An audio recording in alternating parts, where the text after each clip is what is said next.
Welcome students in my YouTube channel, and today I will discuss with you about the transportation in plants. So transportation in plants, it's a very important topic, and most of the time questions are coming in the board examination. So transportation in plants, first of all I want to say you something regarding the movement of water in the plant. You see, this is the mint plant, and this mint plant can still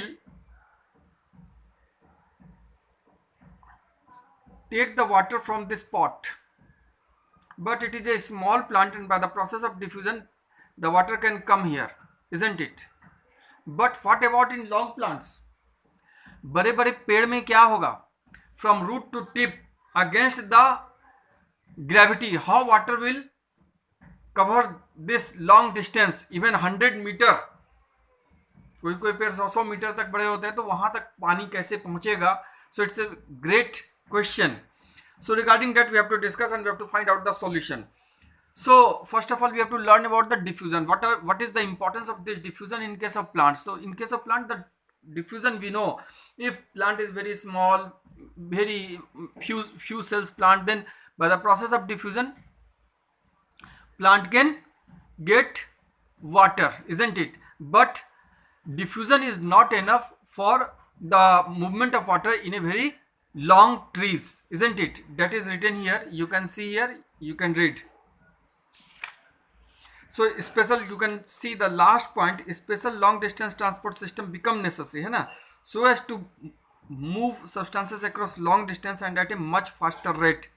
So we need certain other mechanisms so that the movement of water becomes faster, because the diffusion is a process, it's a very slow process, isn't it? And in the process of diffusion different molecules move through its own speed.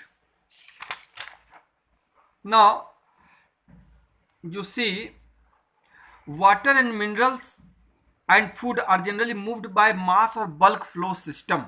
So this is the mechanism through which this water, minerals and foods are moving. So what is this mass or bulk flow movement? Mass flow movement or bulk flow movement means certain things will move in mass.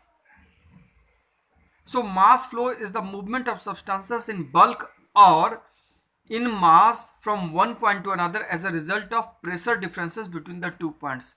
So there is a pressure difference between the 2 points through which substances move in mass or bulk. Bulk flow can be achieved either through a hydrostatic pressure gradient, positive hydrostatic pressure gradient, or negative hydrostatic pressure gradient. Now we have to learn about this positive and negative hydrostatic pressure gradient. So we have taken one example of garden hose. In case of positive hydrostatic pressure, what is this garden hose? वो पानी पटाने वाला pipe, जिससे पानी को हम pressure से release out करते हैं गार्डन में. So what is going on? Pipe में पानी आ रहा है, लेकिन वी आर रेसिस्टिंग इट. हम उसको रेसिस्ट करके वहां पर उसको प्रेशर जनरेट कर रहे हैं due to the presence of that hose at the tip. So that is called the positive hydrostatic pressure. And negative hydrostatic pressure, the very common example, that is a suction through a straw. जैसे इस किसी cold drink के बोतल में हम कोई straw लगाकर या जूस के बोतल में हम उसको सक करते हैं, then it comes out. So that is the example of the negative hydrostatic pressure. अचानक से हम प्रेशर को डिक्रीज कर रहे हैं by suction. So the bulk movement of substance through the conducting और vascular tissue, conducting tissue or vascular tissue, same thing.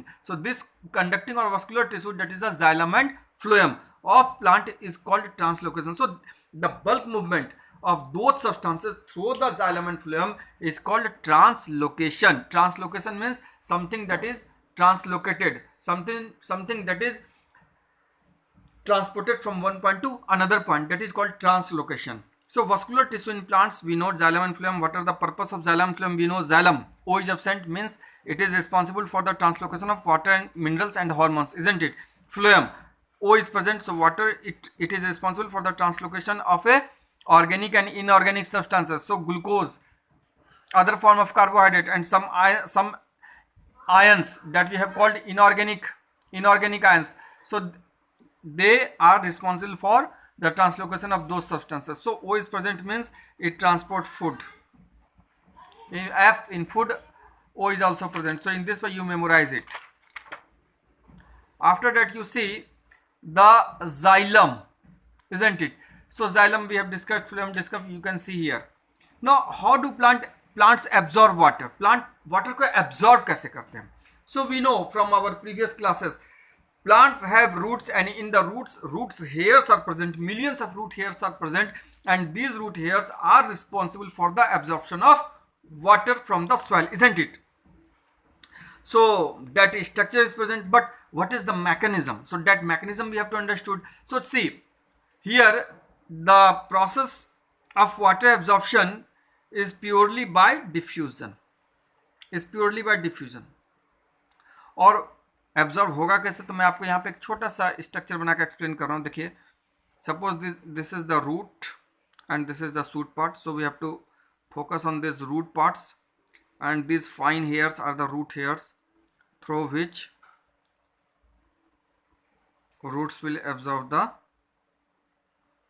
water. So see, this is the root hair, and in this wet soil ions plus water both are present, isn't it?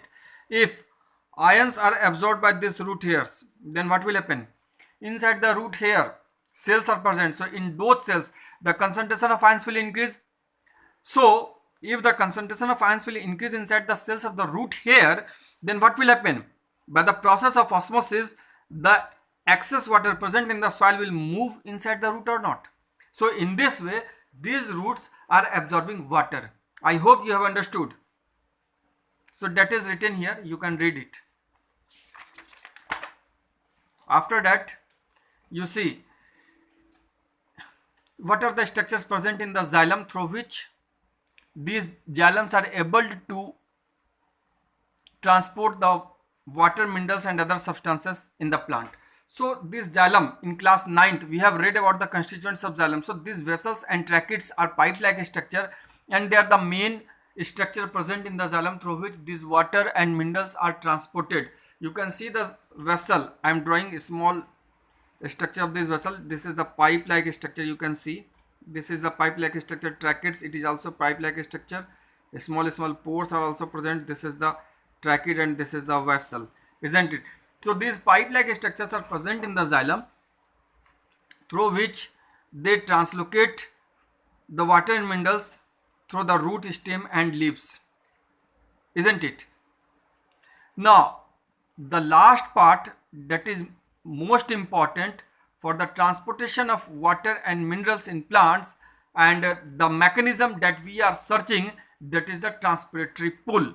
So what is this transpiratory pull? So we have to understand it. So first of all we have to just think plants have no heart and no circulatory system, isn't it?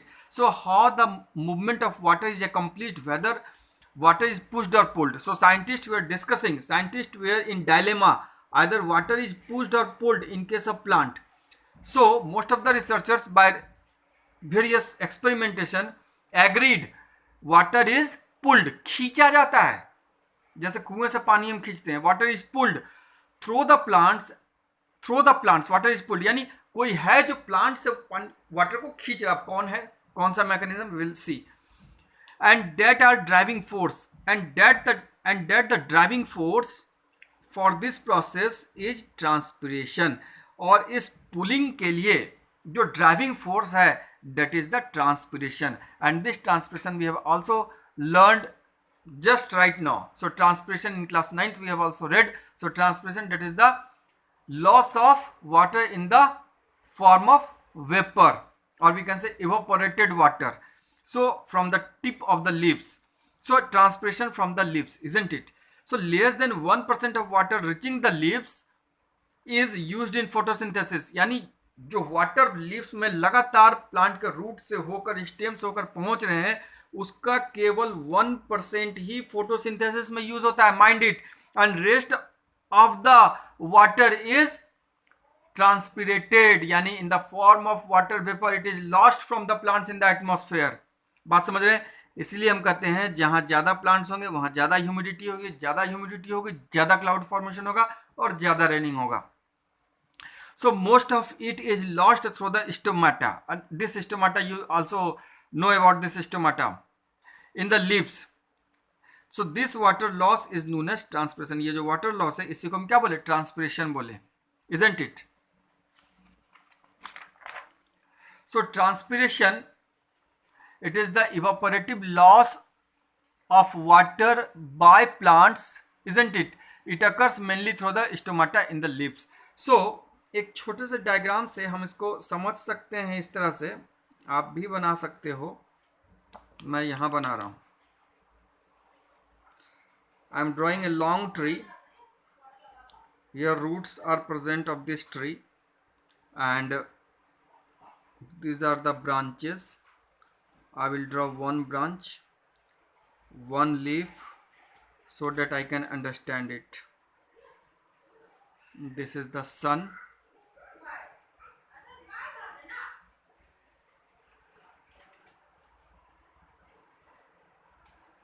These are the veins and this is the midrib of the leaves. So now I will draw the xylem from the roots. So this xylem is coming from the root and it will move towards the leaf.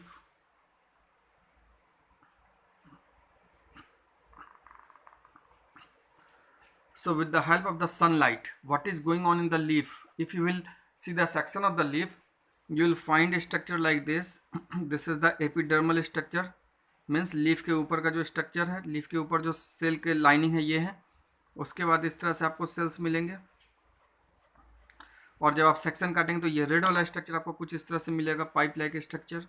इसका section आपको यहाँ मिलेगा. ठीक है. अब यहाँ पे पानी लगातार वाटर आ रहे हैं फ्रॉम द रूट्स और ये सन है. तो सन के जो हीट है, इस हीट से क्या होगा, water is lost in the form of water vapour. So continuously ये वाटर यहाँ से मूव करके सरफेस पर और सरफेस से बाहर जा रहे हैं, सरफेस से बाहर जा रहे हैं और ये यहाँ से लगातार एक ट्रांसपिरेटरी पुल काम करेगा और ये अपने नीचे वाले सेल से वाटर को ऊपर खींचता रहेगा. आप समझ रहे हैं, वाटर को नीचे वाले सेल से ऊपर खींचता रहेगा और इस तरह से ये मैकेनिज्म कंटिन्यूसली चलता रहता है. And in this way even in 100 metre long plants water can translocated, water can move against the gravity, isn't it? So that is the pulling force and that pulling force is called the transpiratory pull, through which water is moving.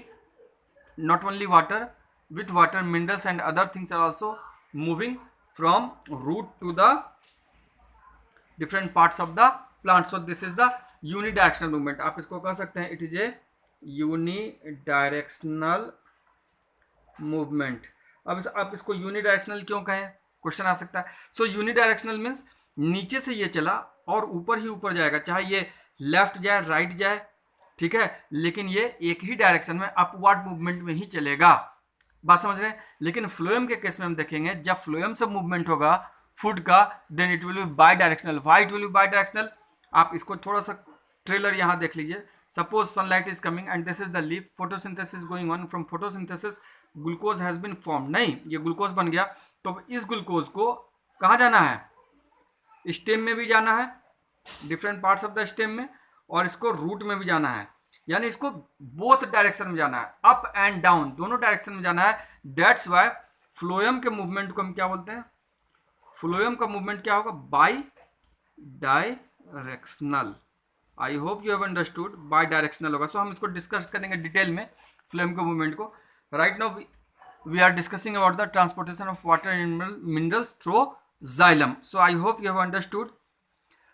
Once again, thank you very much. So please don't forget to subscribe the channel. You must subscribe the channel so that I will be happy and you will get the updates. So thank you very much.